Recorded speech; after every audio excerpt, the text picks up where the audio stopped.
Voilà. Alors donc, bienvenue voilà, au rendez-vous du supérieur tel que vous l'a présenté Monsieur Provost, donc en route pour l'avenir. C'est-à-dire que nous allons vous présenter les métiers de l'administration, de la gestion et de la finance. Alors, qu'allons-nous aborder? Alors, c'est ce que nous allons voir dans un premier point. Nous allons voir de quoi nous allons parler. Nous aborderons ensuite les métiers qui recrutent, les formations. Nous aurons les témoignages de nos étudiants puis apprentis. Et enfin, nous vous laisserons la parole pour que vous puissiez nous poser vos questions et que nous puissions vous y répondre. Également, voilà, pourquoi pas faire intervenir aussi nos jeunes témoins sur le sujet. Alors, de quoi parle-t-on? Eh bien, nous allons parler des métiers de l'administration, tels que assistant commercial, assistant administratif, assistant ressources humaines, directeur administratif et bien d'autres encore. Mais vous verrez aussi qu'à travers la complémentarité des formations dont nous allons vous parler, du lycée Coureau et du FIM, eh bien, nous allons également parler des métiers de la gestion, tels que les experts comptables, le contrôle de gestion, être directeur financier, assistant de gestion PME, PMI et gestionnaire de paye, qui est un métier voilà, qui recrute beaucoup en ce moment. Nous parlerons également des métiers de la finance, comme conseiller clientèle, courtier en assurance, analyste financier, attaché commercial bancaire et gestionnaire du patrimoine. Alors, quels sont les métiers qui recrutent? Comme je le soulignais tout à l'heure, gestionnaire de paye, comptable, conseiller de clientèle, juriste, assistant ressources humaines, il est vrai que de plus en plus nos jeunes s'orientent vers ce métier, acheteur industriel, gestionnaire des risques financiers et des risques d'exploitation, et bien d'autres métiers encore. Vous pourrez bien entendu nous poser des questions sur chacun des métiers que l'on vous présente. Alors, quelle formation voilà, pour embrasser ces corps de métier? Eh bien, vous allez tout d'abord pouvoir découvrir le GC Normandie, notamment en intégrant la première année d'école de gestion et de commerce. Nous vous présenterons également le BTS GPME qui se fait au FIM au sein du campus 1. Et ensuite, nous vous présenterons aussi le BTS comptabilité gestion qui se fait au lycée Curie-Corot. Nos témoins seront notamment Louise, voilà, qui vous présentera le BTS CG, oui, compta gestion. Voilà, donc sa photo n'apparaît pas, mais vous aurez quand même le plaisir de l'entendre. Pierre Fautra, voilà, nous présentera quant à lui son témoignage quant au BTS GPME. Il est actuellement en deuxième année. Et Félix, qui nous parlera également de son choix pour le GC Normandie. Il est actuellement étudiant au sein de la deuxième année. Alors, je vais laisser la parole à Monsieur Le Cerveau qui va donc vous présenter le BTS comptabilité gestion du lycée Marie Coureau. Bonjour à tous. Eh bien, on va couper peut-être le deuxième micro, Anne, s'il te plaît, merci. Hop. Alors, on va juste vous accorder un tout petit temps. Si on peut revenir en arrière d'une slide sur le diaporama. Oui. Donc, on va vous présenter effectivement dans quelques instants la formation qui est préparée au lycée Curie-Corot qui se situe à Saint-Lô. Formation de type BTS et qui forme les étudiants et étudiantes au BTS comptabilité gestion. Le temps que ma collègue retrouve. Ça ne veut pas, ça bloque, je suis désolée. Mais je l'ai entendu. Les aléas du direct, comme on vous le disait tout à l'heure. Rien de très grave. Alors, en quelques mots, je vais profiter de ce petit intermède pour vous donner quelques informations sur notre lycée et vous verrez que ces formations qu'on vous présente sont dans une parfaite complémentarité. Formation BTS comptabilité gestion, capacité d'accueil de 24 élèves étudiants, devrais-je dire, étudiantes également. On verra dans quelques instants qu'ils viennent d'origines variées, diverses, et que ces étudiants se forment aux métiers de la gestion qui ont été présentés préalablement. Donc, nous ne sommes pas dans les métiers de la finance, nous ne sommes pas dans les métiers administratifs, mais nous sommes bien ici dans les métiers de la gestion. Et vous constaterez dans quelques instants, quand on aura retrouvé le diaporama, que ces métiers de la gestion, comptabilité gestion, puisque c'est la dénomination très précise de ce BTS, peuvent vous amener à avoir l'envie de vous diriger vers différents types de métiers. ça revient. Un slide en arrière, s'il vous plaît. Voilà. Hop, voilà. Encore un slide en arrière. Ça, bon. Parfait. Non. Hop, celui-ci. Parfait. Merci. Merci. Allez, on enchaîne. Donc, le BTS comptabilité gestion que j'ai commencé déjà un petit peu à vous présenter, c'est une formation professionnalisante au sens où ce BTS, comme tous les BTS, sont des formations destinées à préparer les jeunes, étudiants et étudiantes, à intégrer rapidement, s'ils le désirent, la vie professionnelle, avoir une insertion professionnelle assez rapide qui peut se traduire en devenant assistant du directeur financier dans une grande entreprise, par exemple, assistant de contrôleur de gestion, comptable dans une PME, les différents métiers qui sont cités et qui correspondent aux différentes possibilités. Pour ça, eh bien, cette formation, elle se décline en différents modules qu'on va afficher dans la slide suivante, s'il vous plaît. Merci. Avec ces différents slides qui apparaissent et qui définissent ici uniquement l'enseignement professionnel. Il y a toujours un volant dans des formations de type BTS, plus générales, des disciplines plus générales comme les mathématiques, comme la culture générale, où on retrouve notamment du français. Dans cet enseignement professionnel, vous y voyez ici 3 grandes thématiques: traitement et contrôle des opérations comptables, fiscales et sociales. On y fait un peu de comptabilité générale, établir une facture de vente, gérer les règlements clients, les traitements des achats, faire un peu de fiscalité également, gestion des salariés. Donc, vous voyez déjà très rapidement que cette formation, elle offre déjà une grande polyvalence au niveau des thèmes abordés. On a une deuxième thématique qui est les situations dites de contrôle de gestion et d'analyse financière. On a souvent tendance à restreindre le métier de comptable à une image de personnes qui font des tableaux Excel avec des chiffres dedans.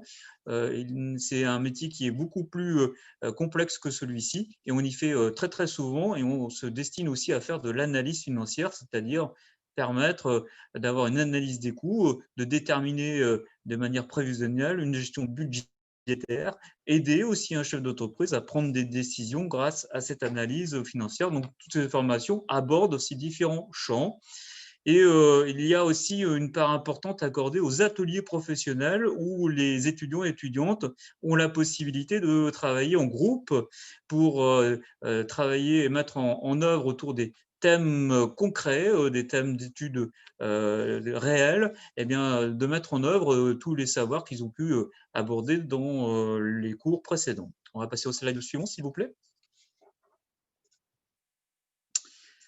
Les stages. Alors, donc, cette formation au BTS comptabilité gestion qui est proposée au lycée Curie-Corot à Saint-Lô, c'est une formation qui n'a pas vertu, en tout cas de manière majoritaire, à être préparée par le biais de l'apprentissage. Il nous arrive de le faire, mais c'est de manière très circonstanciée. Ces stages, puisqu'ils existent dans le cadre de cette formation, il y en a un en première année, 6 semaines, un deuxième en deuxième année, cette fois de 4 semaines, donc un stage cumulé de 10 semaines en tout et pour tout, qui peuvent s'effectuer dans différents types de structures, puisqu'un expert de la comptabilité gestion va le retrouver en cabinet d'expertise, mais aussi dans l'administration, en association, dans différentes structures. Ça offre donc différentes possibilités pour envisager faire des stages. Quelques mots sur l'après le BTS comptabilité gestion, poursuite d'études avec de nombreuses possibilités offertes en licence professionnelle. Et, pour la petite histoire, sachez qu'il y a beaucoup de nos étudiants qui franchissent la rue pour venir rejoindre le groupe FIM ici, poursuivre leurs études, qui affiche donc notre parfaite complémentarité entre les 2 organismes de formation à Saint-Lô, et puis des élèves qui vont choisir de se diriger vers l'expertise comptable avec des diplômes qui vont leur permettre d'envisager cette orientation professionnelle. D'autres étudiants ou étudiantes, comme on vous l'a dit tout à l'heure, en s'appuyant sur le caractère professionnalisant de cette formation, vont faire le choix, eux, d'un emploi immédiat avec un diplôme qui reste très prisé et qui permet une insertion professionnelle très rapide. Ce que je vous propose, c'est peut-être, avant d'aborder le BTS gestion de la PME, qu'on ait le témoignage de l'étudiante qui est à mes côtés, qui s'appelle Louise et qui va témoigner tout simplement des raisons pour lesquelles elle a choisi ce BTS comptabilité gestion. Louise, on te laisse la parole. Pourquoi tu as choisi BTS comptabilité gestion? Bonjour, alors tout d'abord j'ai choisi un BTS comptabilité et gestion parce que en première et en terminale j'ai effectué un baccalauréat technologique en STMG et en terminale en option j'ai choisi un gestion et finance et dans le cadre de cette année on a dû faire un projet et dans mon projet j'ai dû aller dans une entreprise ou une organisation publique. Donc moi, c'était une association et j'ai décidé de faire mon projet sur la comptabilité, la finance, tout ça, voir comment fonctionnait la comptabilité, comment fonctionnait la finance dans une entreprise. Donc moi, j'ai fait mon projet dans un festival de musique qui était une association. Et avec ça, j'ai réussi à trouver quelque chose que j'appréciais. Et c'est pour ça aussi que j'ai atterri au lycée Curie-Corot en tant que BTS CG. Merci Louise. On va enchaîner donc directement avec un autre BTS, le BTS gestion de la PME. Donc je repasse la parole à ma collègue qui va vous expliquer les particularités de cette formation. Merci. Alors, BTS de gestion de la PME. Alors, c'est une formation voilà, qui est également très professionnalisante hein, pour devenir voilà, assistant comptable, assistant RH, généralement aussi assistant de direction, hein, puisque c'est quand même une formation hein, qui permet voilà, à nos jeunes formés d'être très polyvalents dans tout finalement les domaines de l'entreprise. Hein. On les considère comme étant le bras droit hein, des petites et moyennes entreprises. Voilà, donc vous pouvez aussi être assistant en gestion administrative, secrétaire de direction, bureautique, et du fait de cette polyvalence, bien entendu, être le collaborateur du dirigeant de la PME. Et le fait que nous soyons dans le secteur des PME, hein, ça offre finalement beaucoup d'emplois, voilà, dans des secteurs vraiment très variés, ce qui est donc vraiment un atout hein, véritable dans le monde du travail. Et ensuite aussi, vous verrez que même en étant voilà, titulaire d'un bac+2, au fur et à mesure des expériences, vous pouvez voilà, monter dans la hiérarchie et parfaitement atteindre un niveau cadre avec ce BTS. Alors, je poursuis, je vais changer de diapo. Si mon diaporama veut bien, voilà, c'est bon. Alors, qu'est-ce qu'on enseigne dans ce BTS GPME? Je suis moi-même voilà, intervenante dans différentes matières. Donc, nous avons des enseignements généraux, puis des enseignements professionnels. Les enseignements généraux, on retrouve de la culture générale. Hein. Voilà, on donne aussi voilà, on revient sur des fondamentaux, notamment de la langue française. Nous avons la LV1, l'anglais, hein, qui reste malgré tout la langue des affaires, hein, voilà, qui est très partie prenante dans ce BTS. Et ensuite, nous avons donc ce que nous appelons CEJM, qui est en fait un enseignement où on va voir de manière transversale tant la culture économique, juridique et managériale, et le tout avec de nombreuses études de cas hein, qui permettent pour une même entreprise, une même situation, eh bien, de faire l'ensemble de ces analyses. Ce qui me permet donc de vous parler des enseignements professionnels, parmi lesquels nous avons donc la GRC, hein, c'est la gestion de la relation client et fournisseur de la PME, la gestion des risques de l'entreprise, donc il va s'agir des risques santé, sécurité au travail, des risques financiers, du risque environnement, pourquoi pas le risque sanitaire, hein, voilà ce qui nous fait écho.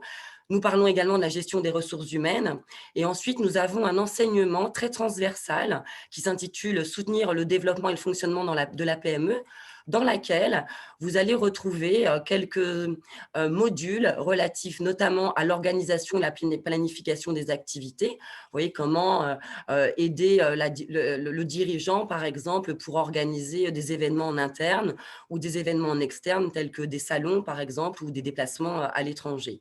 Nous voyons aussi la conduite d'une veille, parce que nos jeunes voilà, doivent présenter un projet, voilà, soit dans le cadre d'un stage, mais pour nous, au sein du campus 1 du FIM, eh bien, cela se fait en entreprise. Hein, j'aurai l'occasion de vous en reparler puisqu'ils sont alternants.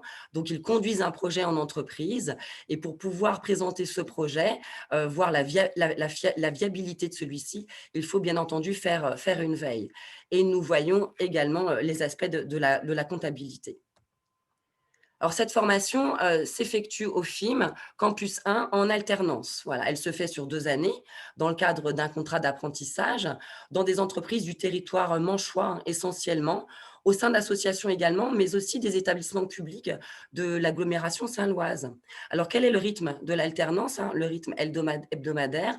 Nous avons donc 2 jours de présence, hein. Nos jeunes apprenants sont au campus 1 le lundi et le mardi, exceptionnellement le mercredi. Et le reste du temps, il s'agit de leur présence en entreprise. Alors, qu'est-ce que l'on peut faire après un BTS GPME? Alors, certains de nos apprenants, mais ce n'est pas la majorité, hein, souhaitent faire des poursuites d'études. Alors, soit en licence générale ou professionnelle. Souvent, ils recherchent des licences gestion d'entreprise, gestionnaire de paye, de plus en plus licence RH. Et pourquoi pas, voilà, rester au sein des locaux du campus 1 du FIM et rejoindre l'école de gestion et de commerce de Normandie.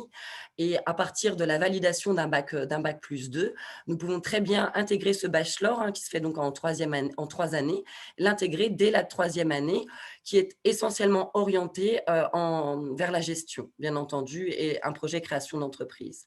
Mais la plupart de nos jeunes souhaitent directement s'insérer dans le domaine professionnel, dans la vie professionnelle.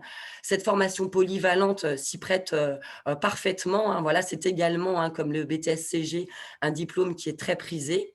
Et dans la plupart des cas, voilà, on peut constater une embauche définitive, hein, dans la structure d'apprentissage d'accueil. C'est dire donc si nos apprenants voilà, sont satisfaisants auprès de leurs entreprises.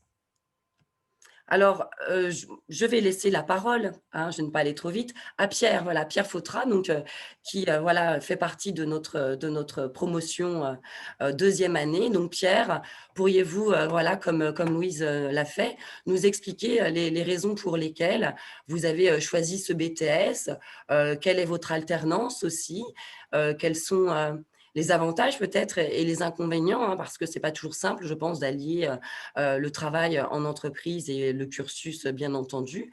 Et pourquoi pas nous parler de votre projet et ce que vous souhaiteriez faire à l'obtention de votre diplôme. Voilà, je coupe mon micro, je vous laisse la parole. Bonjour à tous, je ne sais pas si vous m'entendez et me voyez. Donc Pierre Fautra, je suis donc étudiant en 2e et dernière année du BTS Gestion de la PME et je travaille en alternance dans l'hôpital, pour un hôpital qui s'appelle l'hôpital privé Saint-Martin en tant qu'assistant de direction. Comme l'a dit Madame Lalande, l'un des atouts de ce BTS, c'est son programme qui est assez large, donc c'est-à-dire qu'on voit de tout, des ressources humaines à la comptabilité, on a des bases de comptabilité, en passant par la communication, on voit vraiment, c'est assez global sur la gestion d'entreprise. L'un des autres avantages, c'est qu'on est tous les étudiants dans des entreprises très différentes, que ce soit en taille comme en secteur.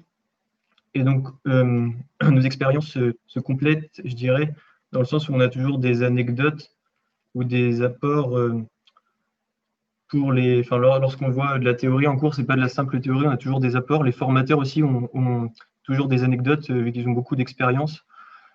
Et les cours sont plutôt professionnalisants, dans le sens où, je l'ai dit, on ne s'arrête pas à la théorie, on a toujours des cas d'entreprise de tailles diverses et de secteurs divers.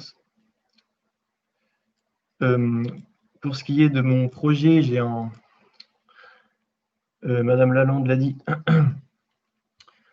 on a un projet à mettre en place au sein de notre entreprise, donc de gestion des risques. Personnellement, j'ai changé au dernier moment, mon projet n'a pas été validé par la direction, mais c'est quelque chose qui est très formateur aussi parce qu'on prend vraiment, on s'investit vraiment dans l'entreprise, on apporte quelque chose et c'est très stimulant aussi. Voilà, je suis prêt à répondre à vos questions si vous en avez. J'ai peu de choses à dire de plus, comme ça.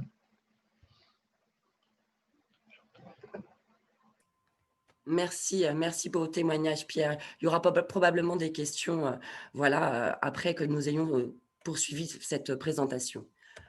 Passons désormais à la présentation donc, de l'école de gestion et de commerce de Normandie. Alors, pour faire assez rapidement, voilà, nous avons choisi voilà, de vous montrer finalement ce schéma qui vous montre l'intégralité des parcours, hein.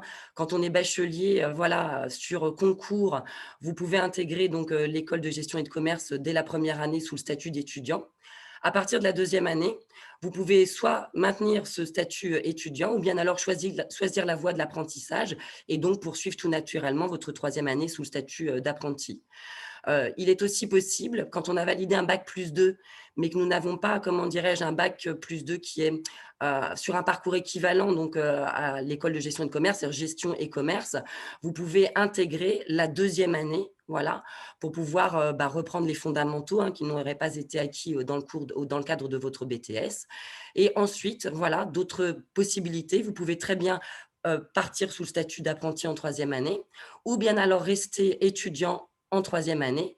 Et quel que soit votre statut, de toute façon, vous pouvez bénéficier, quand on est étudiant en deuxième année, soit d'un stage à l'étranger de 17 semaines, ou bien choisir finalement de faire une année de césure pendant donc 2 semestres pour nous rejoindre ensuite, soit sous le statut étudiant, soit sous le statut apprenti. Et comme je vous le disais tout à l'heure, si vous avez validé un bac plus 2 qui est équivalent à un parcours de gestion et de commerce, eh bien, vous pouvez nous rejoindre dès la troisième année sous le statut étudiant ou sous le statut apprenti. Alors, pour quel métier, vous voyez, c'est assez divers et varié, les métiers de l'achat, la logistique, la distribution, banque, finance, ce qui nous réunit aujourd'hui, administration, gestion, la direction, l'international, le marketing et bien sûr le commerce. Je vous laisserai le soin, lorsque vous revisionnerez cette vidéo, de bien regarder voilà, tous les métiers qui sont inscrits ici, sachant que ce n'est pas exhaustif. Carrière et débouchés, alors 93% de nos jeunes trouvent leur premier emploi en moins de 6 mois, puisque ce bachelor se veut très professionnalisant dès la première année. Donc voilà, beaucoup de nos jeunes trouvent leur premier emploi à l'issue de celui-ci sans nécessairement faire une poursuite d'études. 70% d'entre eux trouvent leur job en CDI. Et après 5 ans d'ancienneté, comme vous pouvez le constater, 67% de nos diplômés se situent dans une tranche de salaire qui se situe entre les 22 et 30 KE et 33% sont rémunérés au-delà. Alors, comment rejoindre le GC Normandie? Il faut s'inscrire sur Parcoursup pour les candidatures post-bac et pour les post-bac plus 2, eh bien, aller sur le site de l'EGC Normandie. Alors, je pense que c'est l'occasion de donner la parole à Félix pour qu'il nous explique eh bien, pourquoi il a choisi le GC Normandie. Ensuite, bien, quel est votre projet professionnel? Est-ce que vous vous orientez vers l'apprentissage? Ensuite, en troisième année, on vous écoute, Félix. Alors, bonjour à tous, donc Félix Ayné, qui est étudiant en deuxième année à l'EGC Saint-Lô. Oui, pour répondre à la question de Anne, moi j'ai pris le parcours première, deuxième année étudiant et je pars sur une troisième année en apprentissage. Moi, je sors d'un bac ES. J'avais aucune connaissance en fait sur le monde de la gestion, etc. C'était plus des connaissances économiques. Et ça m'a tenté en fait de venir à l'EGC pour avoir un point de vue plus global et m'ouvrir les portes vraiment sur plein de styles de métiers, pour avoir un avis vraiment plus large sur le côté économique, gestion. Et du coup, ça m'a vraiment aidé. J'ai pu faire différents stages. Donc, en première année, on a 11 semaines de stage.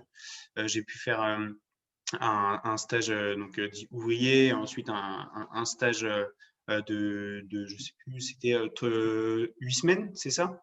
8 semaines sur ma fin d'année, donc très intéressant, où j'ai pu avoir le poste d'assistant commercial donc dans une filiale de Vinci Énergie.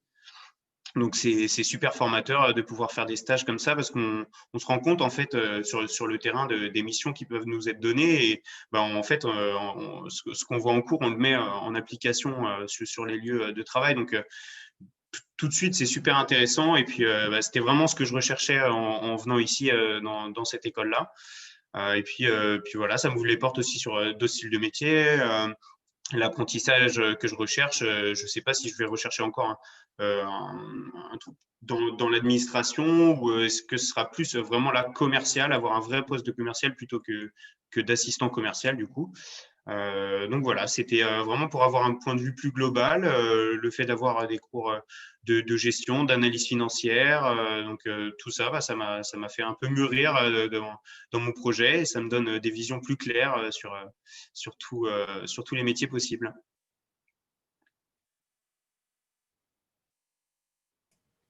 Ouais, je ne sais pas Merci, si vous avez des Félix. questions. Pareil, on pourra y répondre plus tard, Oui, bien sûr, comme disait Anne. on va pouvoir voilà, vous poser des questions, j'en suis sûre.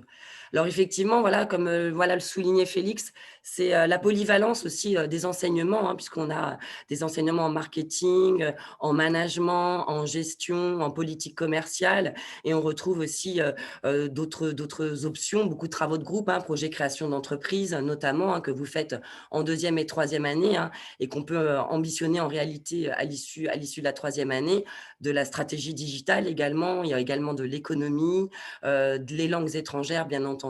Donc voilà, ce cursus très polyvalent permet à nos jeunes de véritablement, finalement, trouver leur place, soit à l'issue du bachelor ou alors pour faire leur poursuite d'études dans des masters divers et variés.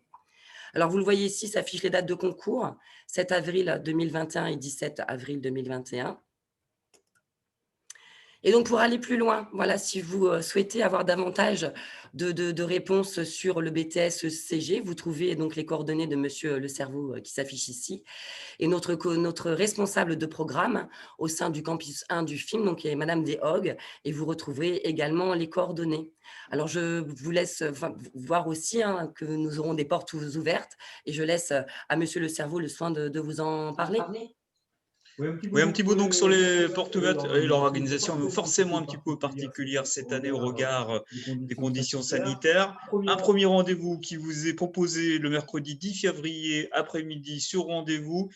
Une formation, pardon, porte ouverte plutôt destinée aux formations supérieures, donc les BTS en l'occurrence, que nous proposons au sein du lycée Curie-Corot. Donc là, je vous invite à scruter les réseaux sociaux très prochainement, où vous aurez la possibilité ainsi de découvrir les modalités d'inscription pour cette première porte ouverte. Une plus lointaine, le 10 avril prochain, qui ne sera pas sur rendez-vous celle-ci, plus grand public, on l'espère en tout cas, et qui permettra de venir découvrir concrètement le lycée dans toute sa globalité, avec toutes ses formations.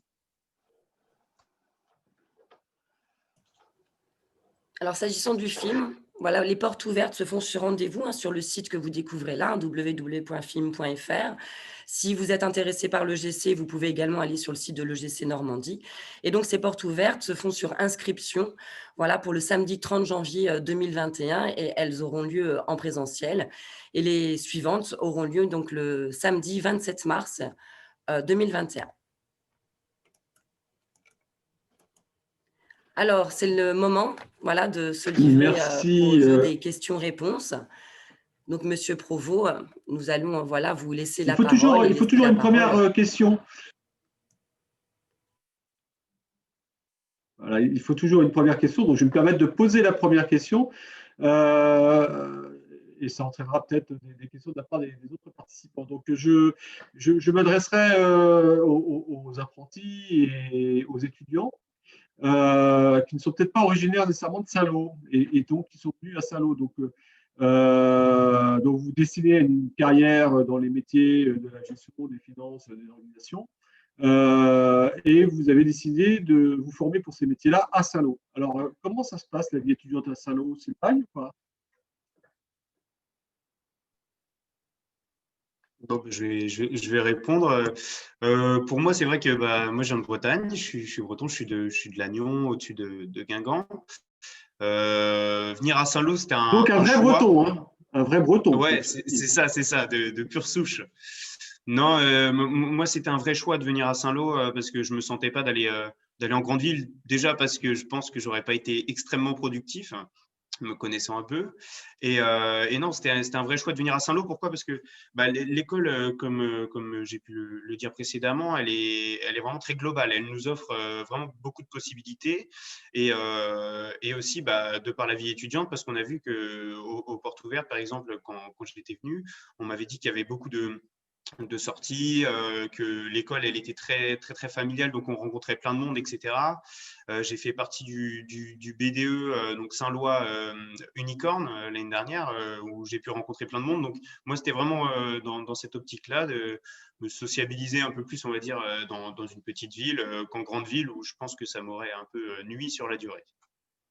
Merci Félix. Alors, pourquoi cette question, hein? C'est que effectivement, on peut se poser la question lorsqu'on vient dans une ville moyenne pour faire ses études, alors qu'on a le choix avec des grandes métropoles régionales, est-ce que j'aurai la même vie étudiante? Eh ben, je tiens à vous rassurer, les témoignages que l'on a tous les ans de nos étudiants qui nous quittent après 1 an, 2 ans, 3 ans, voire 5 ans d'enseignement supérieur, hein, puisqu'on a des bac plus 5, 4 bac plus 5 sur Saint-Lô, sont unanimes, hein. Globalement, il fait très bon vivre sa vie d'étudiant à Saint-Lô, que ce soit au niveau hébergement, que ce soit la restauration, que ce soit la culture, le transport. Tout est accessible très rapidement, très facilement. Et puis surtout, le gros avantage, et ça fait l'objet d'un reportage sur le journal, sur le JT du Trésor de France de la semaine dernière, pas plus tard que la semaine dernière, où il y avait un reportage sur la vie étudiante à Saint-Lô, qui comparait le coût de la vie étudiante à Saint-Lô avec les villes de Bordeaux et de Paris. Donc, vous pouvez le visualiser en podcast sur le site de France Télévisions. C'était le mardi 5 septembre dernier, le journal de 13 heures. Donc, le reportage mettait en évidence le coût de la vie étudiante. Donc, tout simplement pour vous préciser que, et c'est un des éléments attractifs, mais il y en a bien d'autres, c'est qu'un hébergement d'étudiants à Paris, en moyenne, c'est 800 € par mois. Un hébergement à Bordeaux, c'est 600 €. Et un hébergement à Saint-Lô, c'est 300 €. Voilà. Ça, c'est un message aussi pour les parents. Et à côté de ça, nous n'avons pas à rougir au niveau du territoire saint-lois, au niveau de la qualité des formations supérieures. On n'a rien à envier aux métropoles régionales. Et ce n'est pas Monsieur Le Cerveau qui me dira le contraire. Voilà. On a près de 2000 étudiants post-bac avec des formations où on a des jeunes qui viennent de toute la France pour se former à Saint-Lô. Autre question, est-ce qu'il est facile de trouver un logement lorsqu'on vient à Saint-Lô pour se former? Je ne sais pas si, Pierre, vous êtes en appartement ou alors vous avez votre famille qui est dans les parages? Alors moi personnellement, je vis à Caen lorsque je suis justement en alternance. Et oui, j'ai ma Ouais, famille qui vit dans les parages, donc ça facilite un peu les choses. Mais d'accord, je ok. pense, enfin pour connaître personne, beaucoup de mes camarades qui sont en appartement, non, il semble pas difficile de trouver un logement à Saint-Lô forcément, que c'est plus simple que dans une ville comme Caen ou Rennes par exemple, Ok. où c'est forcément moins demandé et moins cher. Est-ce que, avant de venir, merci Pierre, avant de venir, alors là, vous répondez soit Pierre, soit Félix, soit l'étudiant du lycée Curie, est-ce que vous saviez qu'à Saint-Lô, on pouvait venir pour faire son baccalauréat et y rester sur Saint-Lô jusqu'au niveau bac plus 5 et faire ses études jusqu'au bac plus 5? Alors oui, moi j'avais entendu parler de ça. C'est vrai que ça offre en fait une possibilité de pouvoir rester bon, un petit moment sur Saint-Lô. Je vais faire court comme je vois qu'il reste moins d'une minute de direct. J'avais vu qu'il y avait cette possibilité de pouvoir rester longtemps, donc c'était aussi une volonté de ma part de pourquoi pas pouvoir prolonger mes études derrière à Saint-Lô. D'accord. Donc, vous avez bien fait de dire qu'il restait que très peu de temps. Donc, on va vous remercier très chaleureusement pour votre précieuse participation. Merci aux étudiants, merci Monsieur Le Cerveau, merci Anne Lalande pour cette visioconférence qui sera dès le 19 disponible sur le site de Saint-Lô Aglo. Voilà. Bonne fin de journée, merci encore. Merci. Merci, au revoir. Merci. Merci. Au revoir. Au revoir. Voilà, j'ai arrêté l'enregistrement.